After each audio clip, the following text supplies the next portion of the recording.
Hi, everyone. How are you? I am Dr. Vernita Glenn White. I am the Brilliant Life Strategist and Consultant. And if things look a little different, I am on location, meaning I'm just at my sister's house out here on the balcony.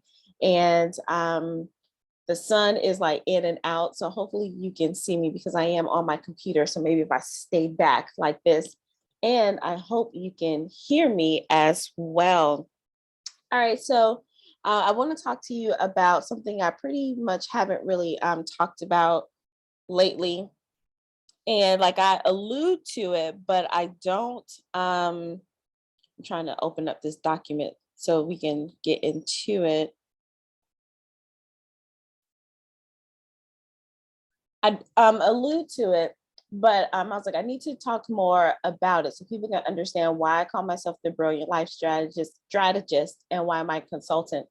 I do work with high achieving professionals who really is to break their personal glass ceiling so they can show it to be more powerful in life and in their careers.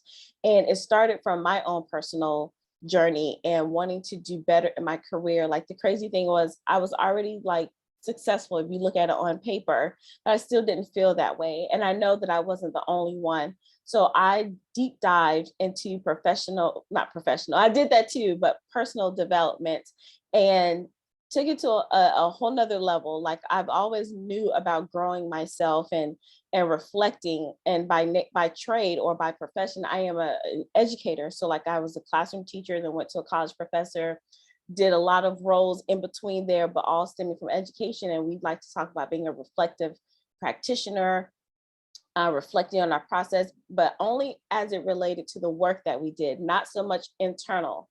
And then over the years of me working in higher education and then looking at what's going on in our school systems, and then people, their views about colleges and things like that, it started me to think about what is happening, like what is really happening.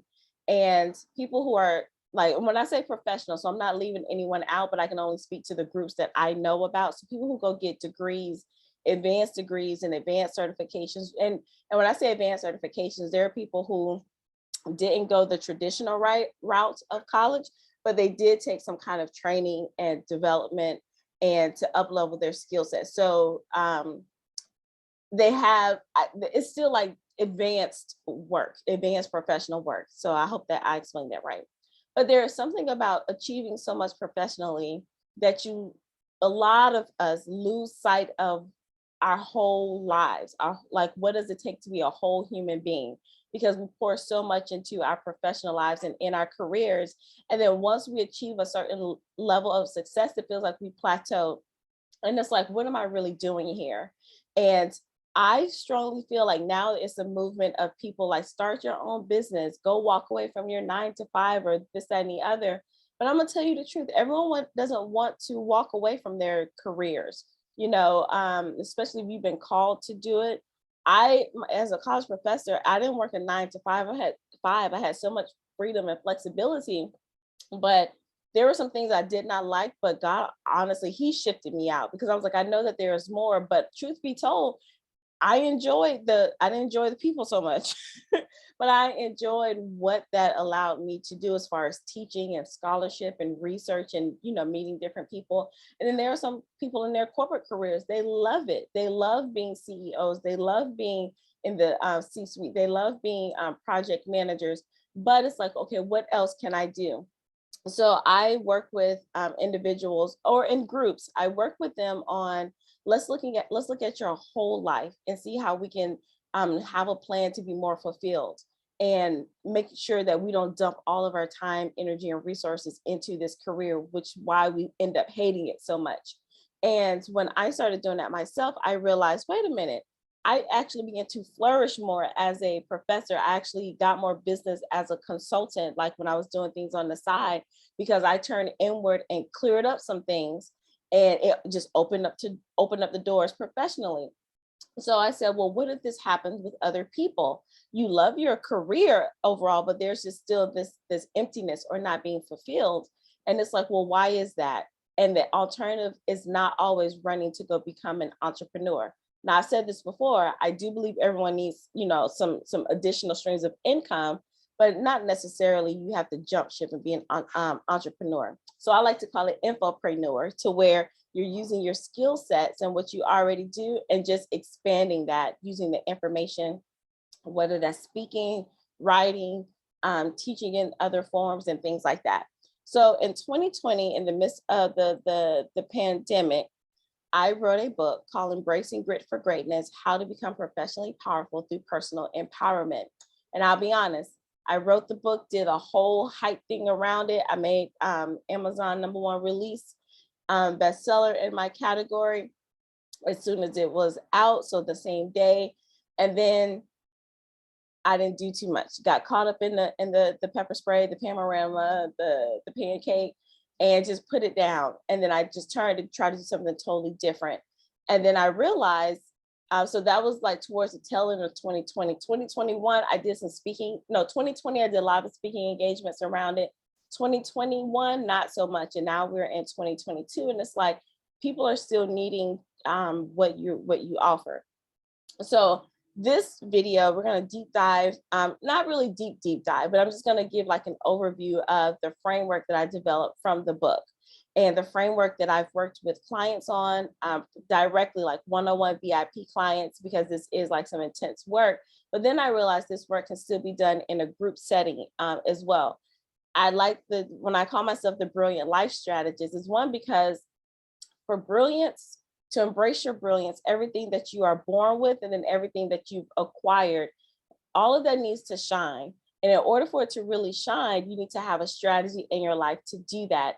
And then being brilliant is not only reserved for your career. It's not only reserved for what you give other people at the job. And it's not only reserved for if you have your own business to pour into that, because there are a lot of entrepreneurs who are still like lopsided. Like if you go back and some of my videos, I talked about the lopsided achiever. They're still lopsided. You know, they may have a successful business and it's like, oh, good, you're an entrepreneur, you're making all this money, but their health isn't great. Their relationships aren't great. They've lost that creative touch in some places, and that's what's calling their business to kind of be stagnant. And the same thing in our careers as well. So I'm gonna talk. So this is what my book looks like.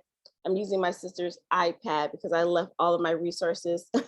So this is my book, Embracing Grit for Greatness. And she actually took that picture. I'm so proud of her.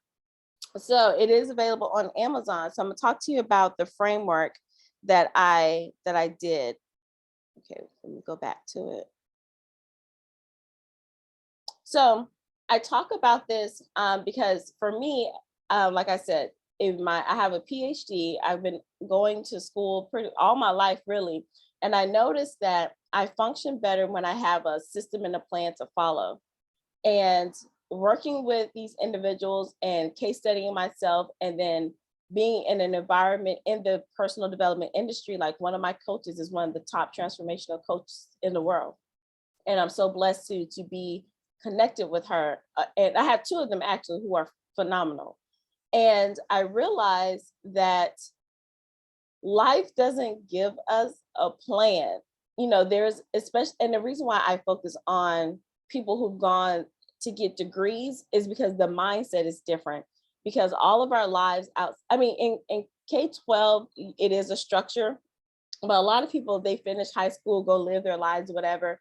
But then there are people who go to college. And in undergrad, it's kind of like, okay, you're here for the experience, unless you were in like some hardcore, like kind of major. But for the most part, undergrad was like, all right. But then when you get into the master's level, specialist level, professional level, PhD level, EDD, or any other degree outside of that.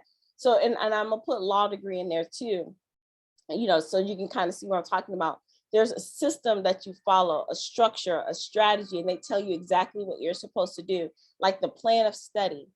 There is some flexibility in there, but not so much. They tell you what classes to take, when to take them. They tell you the assignments to take, how are you going to pass, how are you going to get the good grade, how are you going to get the job. Not everyone doesn't do that, but for the ones that are like professional focused, I hope that makes sense. They tell you exactly what you're supposed to do. So all your life you've been following, oh my gosh, the ambulance sirens.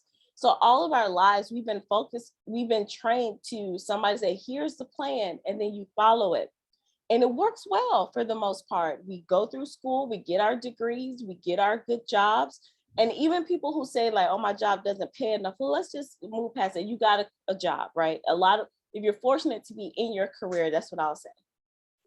So you do all that for some years, and you're ticking and going, and then you've gone to the next level. You got this promotion, because there's always it's always a strategy on how you shuck and jive or make your moves to get to the next level, especially in corporate space.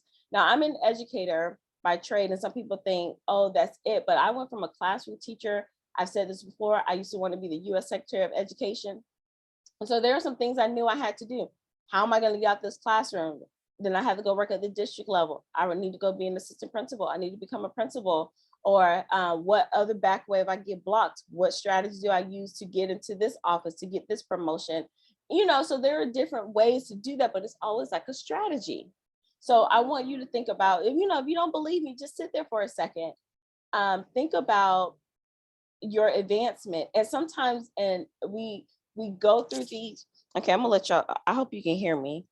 I don't want to show you the raggedy part of my headphones because I don't have my mic with me. I didn't bring it. But if you think about it, it's always been a strategy.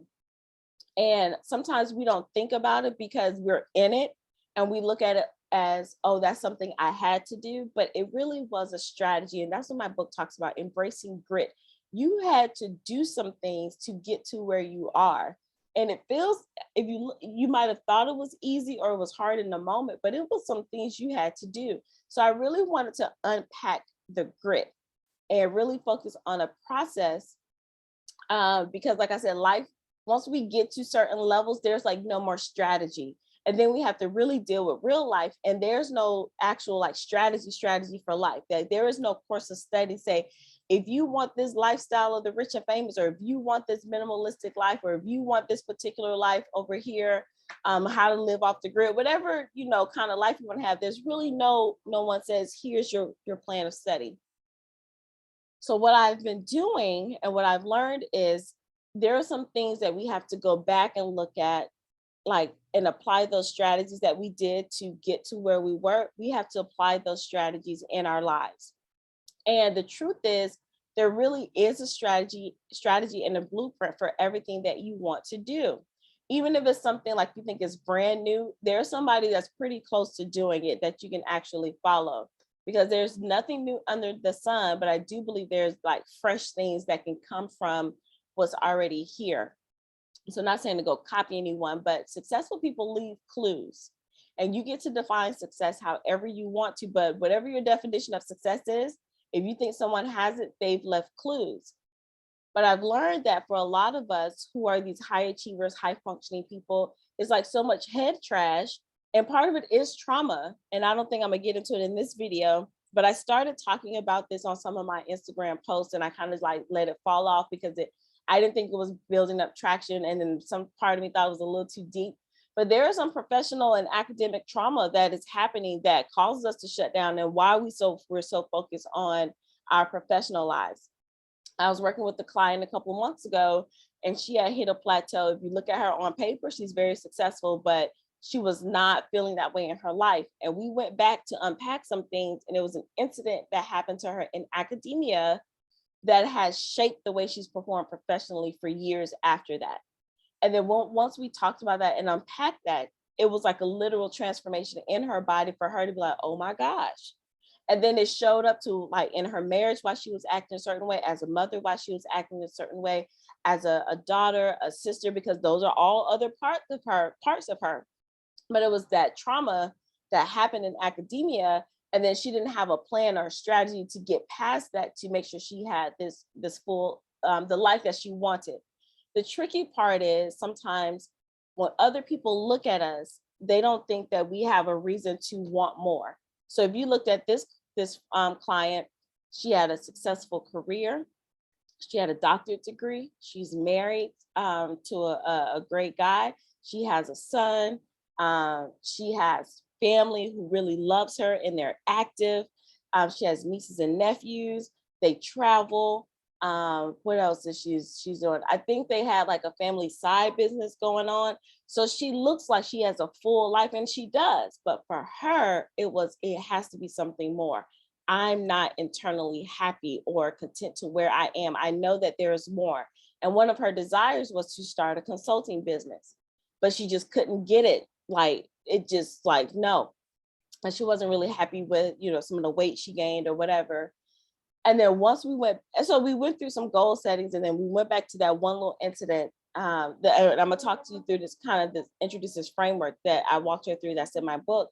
And it was like, wow. And then we were able to map out a strategy for her life in the way that she wanted it. And the other part of me being a life strategist is my background as an educator. And I believe that I have the gift of teaching. Like I've been teaching for over 20 years in some capacity. And it was more so not me of pumping in more information in her. It was drawing out what was already there.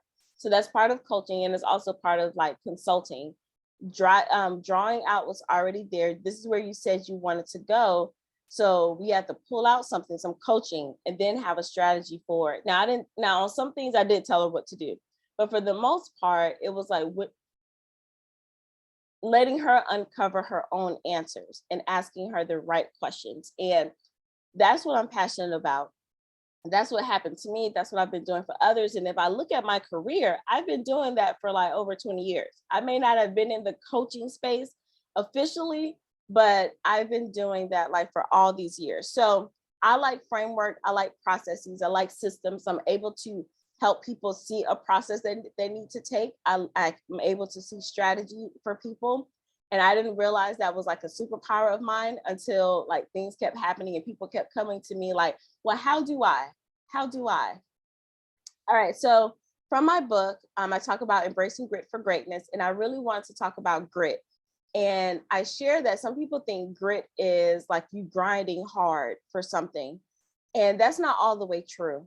Grit is you have a goal in mind, something that you want to pursue, and you continue to follow that thing regardless of what happens to your life. Like you are really keep striving for it, but it's your attitude behind what you're doing. So people say it's not the destination, it's the journey.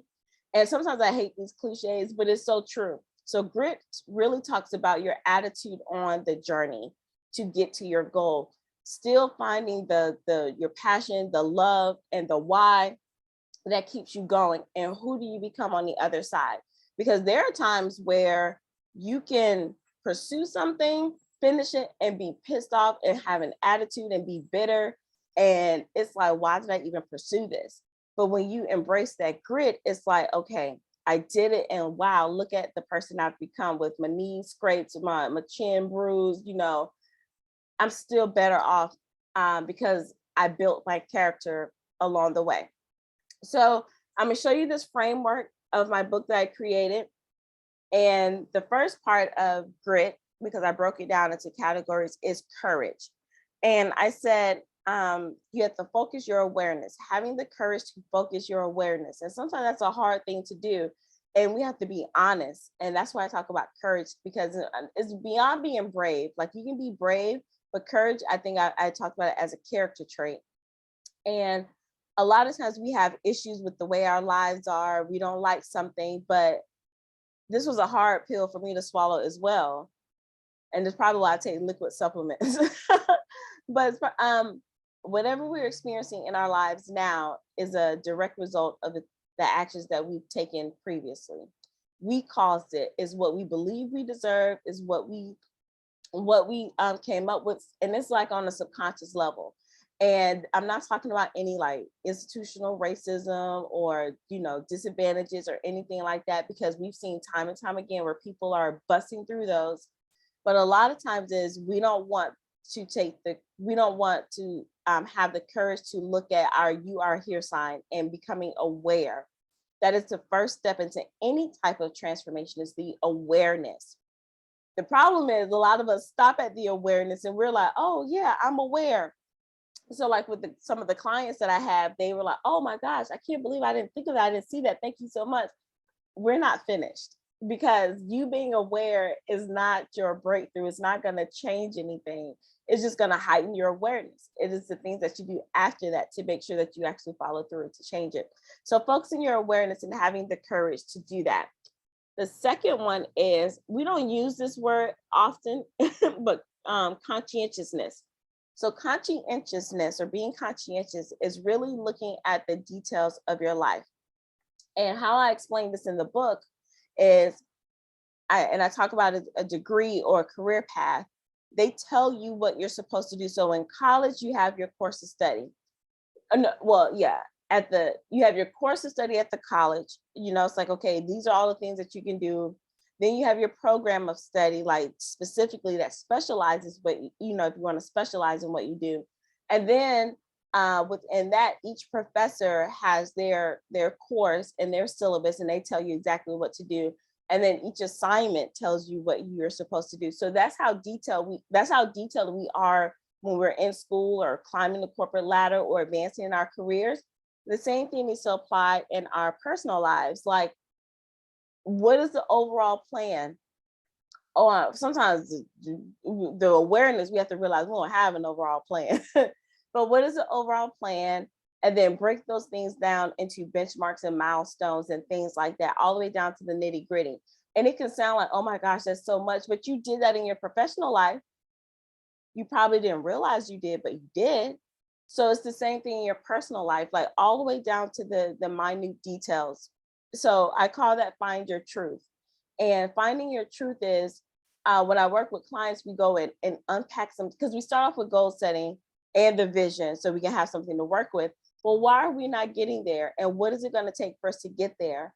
And then not only was it going to take for us to get there, but why haven't we got there? Are there any backstories or any baggage that we need to clear? And that's part of the personal glass ceilings I talk about breaking. What are some things that we have to be truthful about? Truthful about things that we've said and we've done, or truthful about, are we holding on to some things that people have said and done to keep us from focusing on those details? So I hope that makes sense. And then step 3 is endurance. And we hear endurance a lot as it relates to athletes and things like that. But if you look at your professional life, or in your back when your degree life, you had endurance, or you would have never finished the degree, or you would have never gotten the job or the advancement. I was in one of my groups yesterday, and there was a lady on there, and she was like, it took her 11 years to finish her bachelor's degree. That is some endurance, and she had some other situations that warrant her to be like, hey, don't worry about it, give up, girl. you don't need the degree, but it's something that she wanted. So she had to have the endurance, and I call this flip your script. In order for us to have the endurance, there's something that's in our minds that our brains are designed to keep us safe. So I'm going to use her example. And she shared this, her being a single mother, raising her kids, and she has some other family things happening. It was very easy when people said, hey, just focus on your kids, just get a job somewhere, don't worry about your degree. You've gone through enough right now, or whatever. She could have used that in her mind to sit down on herself, but she had to change that script in her head. Like, wait a minute, yes, I'm a single mother. Yes, I could sit down, but I know for me, I want to obtain this degree for personal reasons. And every time she had to stop taking classes for whatever reason, she could have said, oh yeah, this is a sign that I need to stop. But she flipped the script in her head and said, nope, this is just a stumbling block. I'm okay. I can pick myself back up. I can keep going. Because you don't pursue something that only takes 3 to 4 years. You don't keep going for 11 years if it's not something you truly want to do. So that's some endurance. And and part of the grit, she wasn't bitter about it taking 11 years, right? Because she could have been like, man, for what? This is a waste, but she wasn't. And then the other one is resilience. So flex your bounce back. And when I talk about this in our program, there are like, I think it's like 9 different ways to flex your bounce back muscle. And resilience is all about your get up. Les Brown talks about if he falls, he hopes he can lay on his back, because if he can lay on his back, at least he can look up. And if he can look up, he can get up.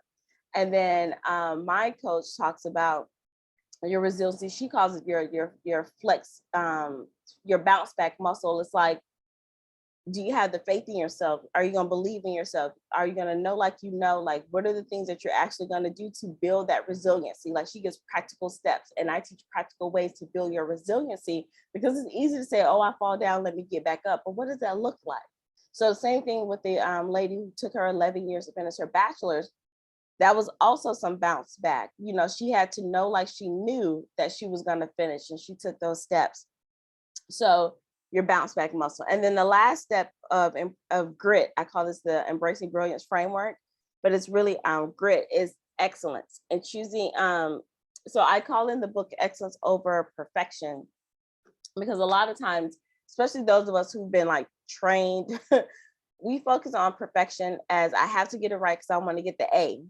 And sometimes we approach life like that. I have to make an A in my life, or I have to get the recognition from the professor in my life. And I don't know who the life professor is those people over there, but we do that a lot. And we transfer those beliefs and skills into our real lives. Like, it only works if it's perfect. It only works if I don't get the criticism or things like that. But that's not how life works. Excellence is I've done the best that I can with the information that I have, and I'm going to produce.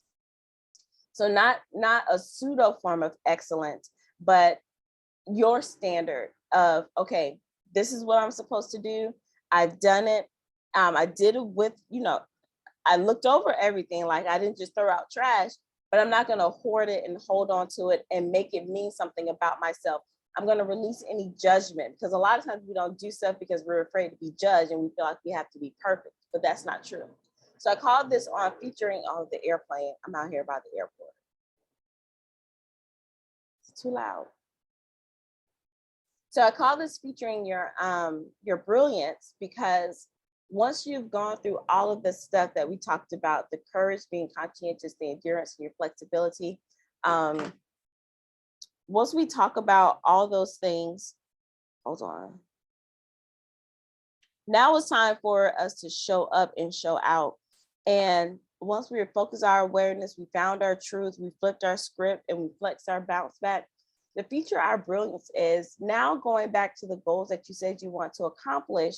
We've cleared up as much, we're shattering these glass ceilings. Let's call it what it is. It's head trash. We have some actual tools and strategies for us to work through. Now let's go grab that goal that you wanted to have. Let's go build that consulting business. Let's go write that book. Let's go have this amazing family. Let's go focus on our relationship the way we said we wanted to. Let's go explore our creativity and have new adventures. Being brilliant is not always something professional, academic, or business. Of course, those things are a part of us, but it's like there's so many different areas of our lives where our light, our brilliance needs to shine. All right, so I hope all of that makes sense. I really want to talk to you about that framework. I work with high achievers and high functioning people, and you get to define yourself with what a high achiever is. I don't want to put anyone in a box. But the reason why I talk so much about college and degrees and careers is because, one, that's my lane.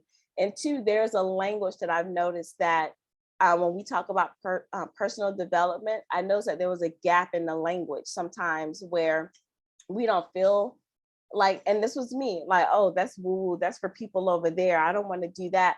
But not realizing that, oh, we need all of that, because our professional and business lives will only go as far as our personal growth and our belief in ourselves.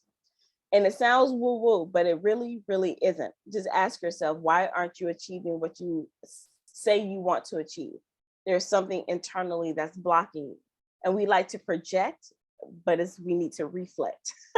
So I work with individuals that way. I work with groups, and I'll do some more trainings. I'll come back and do like some talk about these probably individually, so you can have a more understanding. And as always, if you want to deep dive, you can contact me. My information is down below with the links, or just watch some other YouTube videos.